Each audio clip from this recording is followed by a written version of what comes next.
Nigeria's President Muhammadu Buhari, in his broadcast yesterday, appealed to all to cooperate with the Health Ministry, the Nigeria Center for Disease Control, and other agencies in the fight against COVID-19. While announcing an immediate lockdown in Kano State for 2 weeks, he extended the restriction of movement in Lagos, Ogun, and the FCT by 1 week, and a guide to easing lockdown order in those states from the first week of May. For the past 4 weeks, most parts of our country have been under either federal government or state government lockdowns.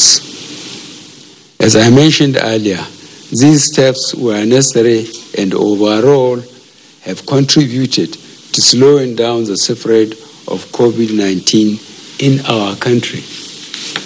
However, such lockdowns have also come at a very heavy economic cost. Many of our citizens have lost their means of livelihood.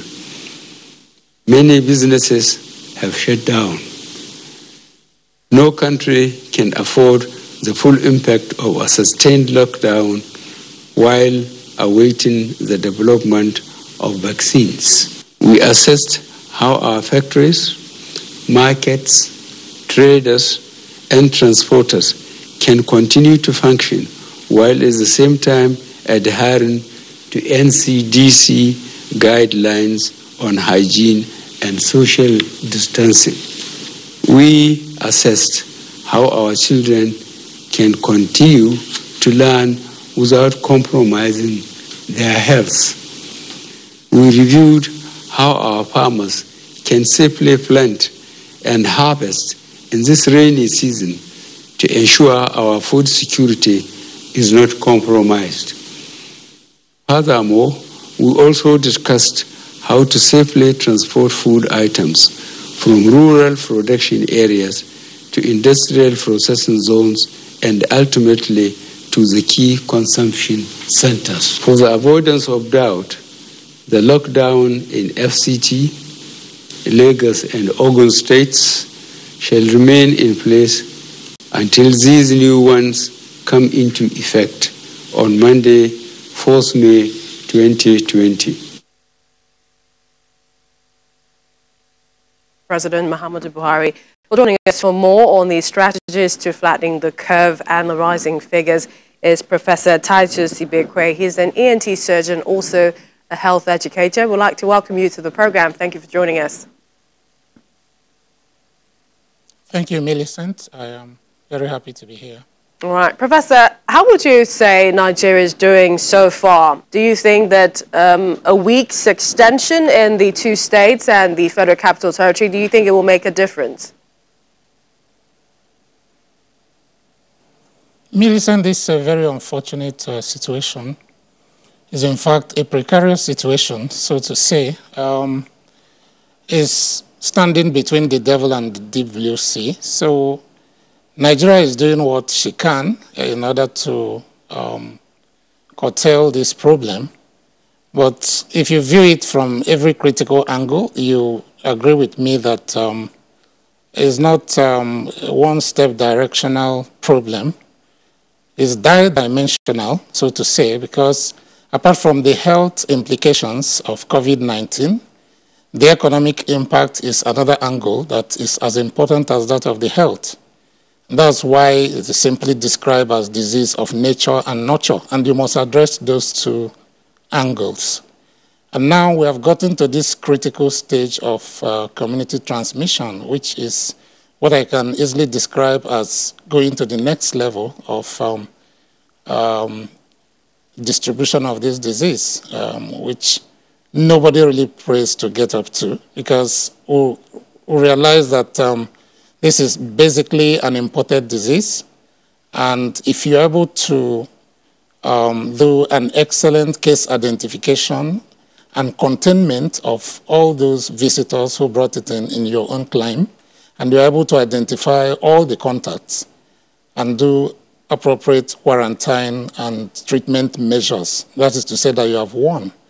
But whereas some of these contacts slips off your net and off your radar, and the states underground. And this is transmitted among individuals within their locality, within their places of work, within their neighborhood, unnotified and unidentified early enough. And this kept spreading. Then you're talking of getting to the level of community transmission, which you can see that is really a very difficult situation, where much more effort had to be put in comparatively to what you would have invested if it had been curtailed to the level of initial transmission from imported cases. So we are here, and we have to put in every effort to ensure that the problem is solved. Lockdown on its own is just a means to achieving the end that we are moving towards. Lockdown cannot solve the problem on its own.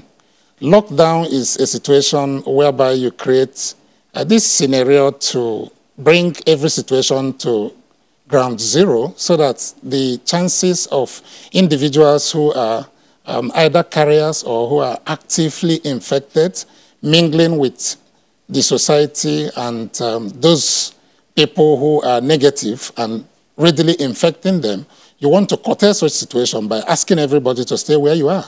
Whereas you deploy all the arsenals you have, ranging from, all your armamentarum, the health, all your health implements, ranging from human and material resources. And that is why making sure that we have active centers in basically every state in the country is very imperative, very functional, not just there, and ensuring that testing, we can't get tired of that, is going on. But you can see, even before the president's pronouncement yesterday, there were indications that the reagents and indeed the panels that are used for this test are really lacking, according to statement released by NCDC, which is a very difficult situation. If we stay like that, locked down endlessly, and we're not doing what we're supposed to do, we're not really making progress. And if you say lift lockdown and we do nothing, the disease will rise on exponential, level and basis, which is going to really be a very difficult situation. So we have to up our game. We have extended this by 1 week in Abuja, in Lagos, and in Ogun State.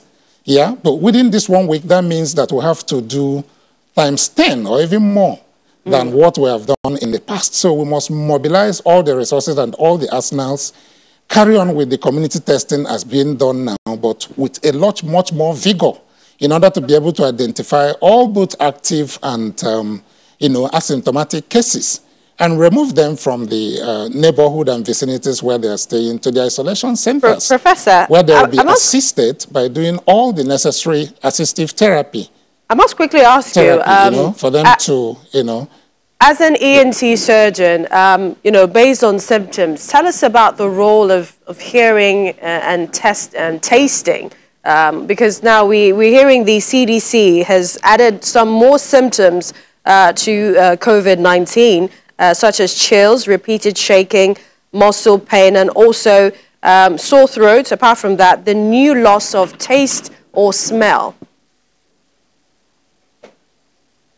Thank you very much. Even in your channel here some time ago, over 1 week now, before this pronouncement was made, we raised this red flag that loss of taste and loss of smell apparently appear to be, early symptoms. In fact, you can regard them as red flags to COVID-19. It is known that between 33% up to 70% of individuals who have been infected with this disease, both actively infected individuals and those who are symptomatic, will first of all present with these two basic symptoms of loss of sense of smell and taste. And this may be the only symptoms that such individuals, especially the asymptomatic ones, will present with until their immune system is able to deal with the virus. So it is seen as a very early sign, in fact, a personal screening sign which each and every one of us should be awake to, so that if, as soon as any individual notices that he or she develop this loss of sense of smell or taste, it is imperative that you should self-isolate and call NCDC hotline to come and take samples so that you'll be able to protect your loved ones around you and also take good care of yourself. Over time, over like 6 weeks now, the ENT societies, we have been raising this as a major issue, but of course we know that in the scientific world, it takes time to investigate issues and give it the backing.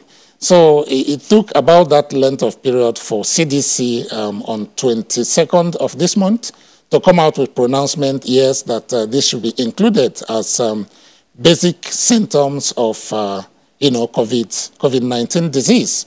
And 2 days later, our own NCDC followed suit. So it is a widely known thing that these 2 symptoms, and indeed the ones you have mentioned, are things to look out for. As we know, coronavirus has been with us for years now. However, this strain of coronavirus infection we are talking of is new, just basically 4 months old.